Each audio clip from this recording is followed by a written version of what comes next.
Hi friends, எல்லாம் எப்படி இருக்கீங்க? நான் பார்க்க போகிறோம்னா சிக்கன் பிரியாணி தான் செய்ய போகிறோம். Sunday special chicken biryani. அடிக்கிற மழைக்கு சுட சுட சிக்கன் பிரியாணி சாப்பிட எப்படி இருக்கும் அப்படி இருக்கும் அப்படின்னு சொல்லிட்டு நம்ம செய்ய ஆரம்பித்தாச்சு.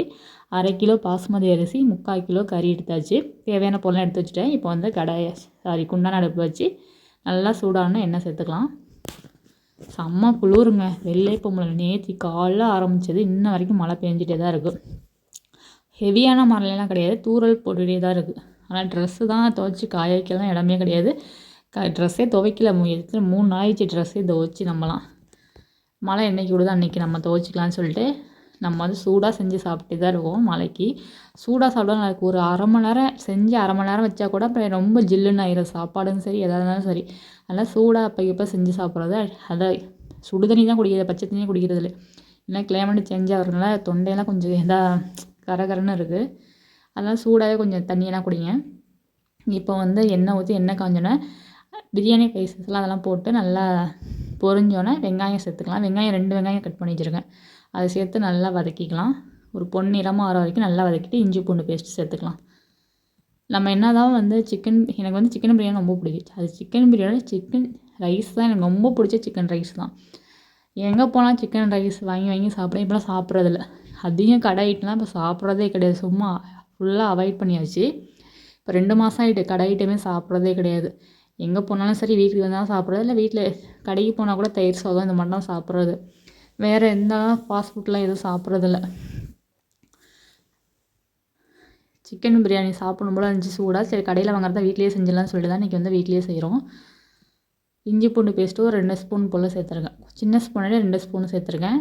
நான் அரைச்சே வச்சுருக்கேன் இஞ்சி பூண்டு பேஸ்ட்டு. இப்போ தான் 2 நாளைக்கு முன்னாடி தான் நான் வந்து ரெடி பண்ணி வச்சுருந்தேன் இஞ்சி பூண்டு பேஸ்ட். ஏன்னா இந்த மழைக்காலத்துக்கு வந்து பூண்டு இருக்கிறதுனால பூண்டு வந்து முளைச்சிருச்சு நிறையாவே. அதனால் நம்ம இஞ்சி பூண்டு பேஸ்ட் அரைச்சி வச்சா கொஞ்சம் யூஸ் ஆகணும் 1 மாதத்துக்கு அப்படின்னு சொல்லிட்டு இஞ்சி பூண்டு பேஸ்ட்லாம் ரெடி பண்ணி வச்சுட்டேன் நான். இஞ்சி பூண்டு பேஸ்ட் சேர்த்து நல்லா பச்சை வாடை போனோன்னே கொத்தமல்லி புதினா வந்து நம்ம வந்து நல்லா வாஷ் பண்ணி வச்சுருக்கோம், அதையும் சேர்த்துக்கலாம். நம்ம வந்து சந்தைக்கே போகலை. போன வாரம் போனது தான், இந்த வாரம் நம்ம போகவே இல்லை. ஏன்னா 2 நாளாக மழை பெய்யுது. சனிக்கிழமையும் மழை பெய்யுது, ஞாயிற்றுக்கிழமை இன்றைக்கும் மழை. நம்ம சந்தைக்கெலாம் போக முடியாது. சந்தையிலையும் வந்து அதிகம் வந்து வியாபாரம் ஓடலை, யாரும் கடையும் வைக்கல மழை பெய்கிறதுனால. யாரும் அதிகம் வர்றதில்லைன்னு சொல்லிட்டு போகலை. ஆனால் தக்காளி ரேட்டு தான் அதிகம். 60 ரூபா ஒரு கிலோ வந்து 60 ரூபா ஆயிடுச்சு தக்காளி ரேட்டு.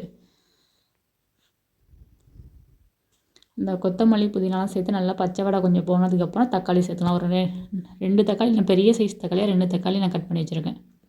2 தக்காளி போதும். அதனால் ஒரு 2 தக்காளி கட் பண்ணி வச்சுருக்கேன், அதை சேர்த்துக்கலாம். நம்ம வந்து சாப்பிட்ருக்கும் செஞ்சிட்ருக்கும் கொஞ்சம் பசி எடுத்துச்சு. மணி 4 மணிக்கு தான் செஞ்சேன். ஏன்னா நம்ம வந்து மீன் வாங்க போன பிளானே, மீன் வாங்கி குழம்பு வைக்கலாம். அதை வஞ்சர மீன் வாங்கணும்னு சொல்லிட்டு மார்க்கெட் ஃபுல்லாக சுற்றி பார்த்துட்டு மழை பெய்யும்போது யாரும் போட்டுக்கே போகல, கடலுக்கே போகல. எப்படி மீன் கிடைக்கும்? மீனே இல்லை. அதனால் வந்து சிக்கனே வேண்டி வந்தாச்சு. நம்ம மீன் கிடைக்கலைங்க. மீன் எனக்கு சாப்பிட்ணுன்னு ஆசையாக இருந்துச்சு. நம்ம வந்து எவ்வளோ ரேட்டாக இருந்தாலும் வஞ்சர மீன் வாங்கிட்டு வரணும்னு சொல்லிட்டு தான் இன்றைக்கி பிளானே.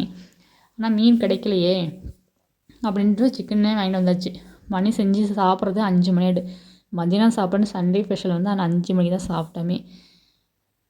அதெல்லாம் கொஞ்சம் பசியாக இருக்குன்னு வரும்போதே வந்து பஜ்ஜி வாங்கிட்டு வந்தோம், மிளகா பஜ்ஜி. இந்த மலைக்கு வந்து மிளகா பஜ்ஜி சாப்பிட்டா நல்லாயிருக்கும். ரொம்ப நாளாச்சும் சாப்பிட்டு மிளகா பஜ்ஜியான்னு சொல்லிட்டு அதை வாங்கிட்டு வந்தோம். அதான் சாப்பிட்டுட்டே செஞ்சிகிட்டு இருந்தேன் நான். கொஞ்சம் பசியாக இருந்ததுனால சாப்பிட்டே செஞ்சிகிட்டு இருந்தேன். அடுத்து மசாலாலாம் சேர்த்துக்கலாம். தக்காளி நல்லா வதங்கிச்சு, மசாலா சேர்த்துக்கலாம். மசாலா சிக்கன் மசாலா, மிளகாத்தூள், மல்லித்தூள், கரம் மசாலா கொஞ்சமாக சேர்த்துருக்கேன். அவ்வளோதான். இது நல்லா பச்சை வாடை போகிற வரைக்கும் நல்லா வதக்கிக்கலாம். அப்புறம் கெட்டியான புளிப்பு இல்லாத தயிர், கெட்டியான தயிர், அது ஒரு 2 ஸ்பூன் போல் எடுத்துருங்க. என்னோடய ஸ்டைலில் தான் வைக்கிறேன். நான் எந்த வீடியோ பார்த்தோ யாரையும் பார்த்து செஞ்சு பிரியாணி நான் எதுவுமே கற்றுக்கவே இல்லை. எனக்கு எப்படி தெரியுமோ அப்படி செஞ்சாங்கன்னா டேஸ்ட்டு வேறு லெவலாக இருக்கும், செம்ம டேஸ்ட்டாக இருக்கும். கடையில் செய்கிறதோட இது ஒரு வித்தியாசமாக தான் இருக்கும். ஏன்னா நம்ம தெரிஞ்சதை நான் செய்கிறேன். அதுமாதிரி என் தம்பி எனக்கு சொல்லி கொடுத்துருக்கான், இப்போலாம் செய்யணும்னு சொல்லிட்டு. அவனை பார்த்து நான் கற்றுக்கிட்டேன். தயிர் சேர்த்து நல்லா கிண்டிவிட்டு நல்லா பச்சை வாடை போகிற வரைக்கும், அந்த மசாலாவோட பச்சை வாடை போகிற வரைக்கும் நல்லா கிண்டிட்டு வாஷ் வச்சுருக்க சிக்கனை சேர்த்துக்கலாம். லெக் பீஸ் தான் வாங்கிட்டு வந்தோம். ஏன்னா பிரியாணிலாம் லெக் பீஸ் தான் நல்லாயிருக்கும் சாப்பிட்றது. தான் லெக் பீஸ் வாங்கிட்டு வந்தாச்சு. 3/4 கிலோ, 1/2 கிலோவுக்கு 3/4 கிலோ போதும் கறி. அதனால் 1/2 கிலோவுக்கு 3/4 கிலோ எடுத்து வந்திருக்கோம். எப்பொழுதும் தோல் இல்லாமல் தான் நம்ம சிக்கன் வாங்குறது. தோல் விட எனக்கு வாங்கினா பிடிக்காதுன்னு சொல்லிட்டு தோல் இல்லாமல் தான் நம்ம எப்பொழுதுமே வாங்குவோம். சிக்கன் வந்து பாதி முக்கால்வாசி வெந்துடணும். நம்ம வதக்குலேயே நல்லா வெந்தனா அப்போ தான் மசாலாலாம் ஒட்டி சிக்கன் நல்லா வெந்து சாப்பிட்டா நல்லாயிருக்கும். அதனால் சிக்கன் ரொம்ப நேரம் வதக்கிக்கிட்டே இருப்பேன் நான். நல்லா பாதி குக் ஆயிடணும் அந்த சிக்கனு. அதனால் நல்லா வதக்கிட்டே இருக்கலாம். எப்படியும் ஒரு 10 நிமிஷத்துக்கு மேலேனாலும் சிக்கன் வேகும் நான் செய்யும்போது. டக்குன்னு சில பேர் வந்து சிக்கனை போனால் சிக்கனை கரைஞ்சிரும் அப்படின்ட்டு டக்குன்னு தண்ணி சேர்த்து ரைஸ் சேர்த்துருவாங்க. நான் அப்படி சேர்க்கவே மாட்டேன். சிக்கன் வந்து ஒரு கால்வாசி இல்லை, முக்கால்வாசி நல்லா வெந்துடணும். அதுக்கப்புறம் தான் ரைஸே சேர்ப்பேன். நான் ரைஸ் வந்து ஒரு 1/2 மணி நேரம் ஊற வச்சுருக்கேன். ஒரு 1/2 மணி நேரம் நல்லா ஊறிக்கிட்டு இருக்கு பாருங்கள். சிக்கன் எந்த அளவுக்கு வதங்கியிருக்குன்னு செம்மையாக இருக்குது. பார்க்கல எவ்வளோ தொக்கு மாட்டா இருக்குது பாருங்கள். எல்லா வேலையும் கனத்த மழை தான் சொன்னாங்க. எங்கள் ஊரில் அவ்வளோத்துக்கு நம்ம காற்றெல்லாம் கிடையாதான், மழை தானா. காற்று சொல்லியிருந்தாங்கன்னா காற்றெல்லாம் இல்லை, மழை தான். சரியான மழையா 3 நாள் தொடர்ந்து பெய்யுதுன்னா பார்த்துங்க எந்த அளவுக்கு மழை பெய்யுதுன்னு சொல்லிட்டு. அந்த அளவுக்கு மழை. ஆனால் எங்கள் வீட்டுக்கிட்டலாம் தண்ணி வந்து நிற்கிறதுக்கு வாய்ப்பே கிடையாது. ஏன்னா வாய்க்கால் இருக்குன்னு ஃபுல்லாக வயல் தான், வடிஞ்சிரும். ஆனால் தண்ணி நிற்கிறதுக்கு வாய்ப்பே கிடையாது. எவ்வளோ மழை பெஞ்சாலும் தண்ணி நிற்கிறதுக்கு வாய்ப்பே கிடையாது. ஏன்னா வாய்க்காலில் வடிகிறதுலாம் வாய்க்கால் இருக்குது, அதெல்லாம் அந்த சைடு பயம் கிடையாது. மற்ற ஊர்லலாம் தண்ணி, இந்த தூத்துக்குடி, நாகப்பட்டினம் இந்த சைடுலாம் வீட்டிலாம் தண்ணி போயிட்டுன்னு சொல்லிட்டு நியூஸெல்லாம் பார்த்துட்டு இருந்தேன். கொஞ்சம் கஷ்டம்தான் அது மாதிரிலாம் இருக்கிறதெல்லாம். ஆனால் ஹெவியான மழை தான் எல்லா ஊர்லேயுமே. ஆனால் காற்று இல்லாமல் இருந்தது ரொம்ப சந்தோஷம். ரொம்ப பாதிப்பு கிடையாது, இதனால் எந்த இதுக்கும் பாதிப்பு கிடையாது. அது மாதிரி தான் ரொம்ப சந்தோஷமாக இருக்குது. அடுத்தது 1/2 மணி நேரம் நம்ம ரைஸை ஊற வச்சுருக்கோமோ அதை சேர்த்து நல்லா வந்து உடையாமல் கிண்டி விடணும்.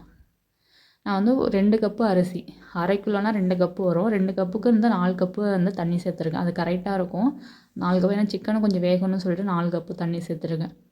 அந்த சைடு வந்து முட்டையும் வேக வச்சுருக்கேன். முட்டையும் வந்து இன்றைக்கி வந்து காரம் போட்டு நல்லா கொஞ்சம் வந்து ரோஸ்ட் பண்ண போகிறேன். அது மாட்டோம் இந்த அவிச்சு சாப்பிட்றது எனக்கு பிடிக்க மாட்டேங்குது, உடம்புக்கு செட் ஆக மாட்டேங்குது. அந்த ஸ்மெல் இதெல்லாம் எனக்கு பிடிக்காததுனால நான் வந்து அப்படியே கொஞ்சம் மிளகாத்தூள், உப்பு இதெல்லாம் போட்டு அப்படியே ரோஸ்ட் பண்ணிடுவேன். அது நல்லாயிருக்கும். அது மட்டும் நான் செய்ய போகிறேன். இப்போ வந்து தண்ணி சேர்த்துக்கலாம். கொஞ்சம் கூட குழையவே குழையாது இது மாதிரி செய்யும்போது. நம்மளுக்கு சில பேர் பாசுமதி செய்கிறதுனால கொஞ்சம் பயந்துக்குவாங்க, கொஞ்சம் தண்ணி அதிகம் வேணால் கொலன்னு ஆயிருமா அப்படின்னு. ஆனால் நான் இத்தனை டைம் செஞ்சுருக்கேன். பாசுமதி ரைஸில் மட்டும்தான் செஞ்சுருக்கேன், சீரக சம்பாலாம் செஞ்சதே கிடையாது. நான் பிரியாணி செஞ்ச ஆரம்பத்துலேருந்து பாசுமதி அரிசி மட்டும் தான் செஞ்சுருக்கேன். ஆனால் அது கொஞ்சம் கூட குழஞ்சதே கிடையாது. அது கரெக்டான பக்குவத்தில் வரும், அது என்னன்னே தெரியாது. ஆனால் கரெக்டான கொஞ்சம் கூட தண்ணி அதிகமாக போனால் ரைஸ் வேகாமல் இருந்ததும் கிடையாது, கரெக்டாக வந்திருக்கும்.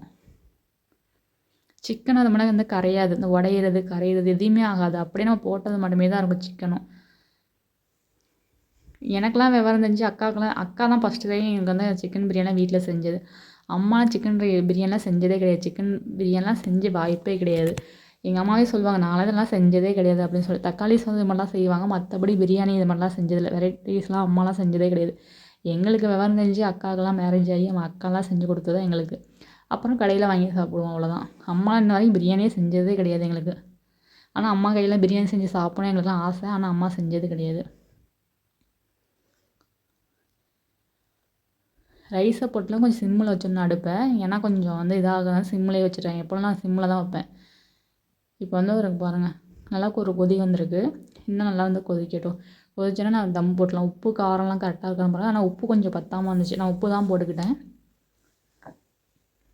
மழை நேரத்தில் வந்து நம்ம வந்து வெங்காயம் சாப்பிடக்கூடாது, வெங்காயம் சாப்பிட்டா எனக்கு சேராது. இருந்தாலும் வெங்காயம் வந்து ரெடி பண்ணேன். தயிர் பச்சடி வந்து ரெடி பண்ணி தான் சாப்பிட்டேன். அந்த பிரியாணிக்கு அது இருந்தால் தான் பிரியாணியோட பவரே வரும். அதனால் தயிர் வெங்காயம்லாம் ரெடி பண்ணி சாப்பிட்டேன் நான். உண்மையிலே பிரியாணி வந்து இன்றைக்கி டேஸ்ட்டாக இருந்துச்சு. அவசர அவசரமாக பண்ணதில் ஒரு 3/4 மணி நேரத்தில் இதை பண்ணி முடிச்சிட்டேன்னா பார்த்துங்க. அந்த அளவுக்கு எனக்கு பசி வந்து டக்கு டக்குன்னு எல்லாத்தையும் க்ளீன் பண்ணிவிட்டு காயெல்லாம் கட் பண்ணிவிட்டு டக்கு டக்குன்னு எல்லாம் செஞ்சு முடிச்சுட்டு ஒரு 10 நிமிஷம் தான் தம்மில் இருந்துச்சு.